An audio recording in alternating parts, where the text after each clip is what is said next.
En voiture, et c'est parti, le train démarre. Ce jour-là, le conducteur, c'est Bogdan, 15 ans, et déjà 1 an d'expérience. Le jeune garçon va encore à l'école, mais l'été, il joue les cheminots dans cette banlieue de Moscou. On a eu l'autorisation de s'arrêter? Non, alors je continue, sinon je vais encore me faire gronder. Il faut surveiller la pression, faire attention aux voitures qui traversent les voies. Un travail difficile que Bogdan prend très au sérieux. Je me sens comme un grand, comme si j'étais dans un train pour grands. Tout est pareil, ce sont les mêmes passagers, les mêmes locomotives, les mêmes dangers.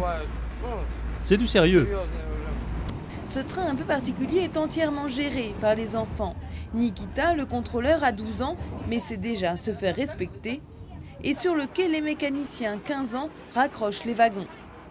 L'idée du programme, faire connaître aux plus jeunes les métiers du train. On leur apprend les techniques de travail, on les aide aussi à se lier d'amitié, à communiquer entre eux.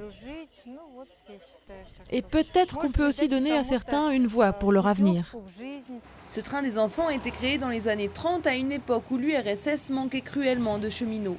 Depuis, tous les étés, il continue de former plusieurs centaines d'enfants dans toute la Russie. À 12 ans, Nastia fait des trous dans les billets. Elle espère plus tard conduire la locomotive. C'était mon rêve de travailler dans ce train. Moi, je voulais être cheminot. Quand je les voyais travailler, j'aimais bien ça. Et je voulais être comme eux.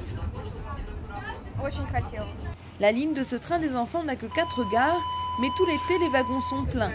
Les passagers, des curieux, des familles et des tout petits qui ont déjà les yeux rivés sur les rails, la relève semble assurée.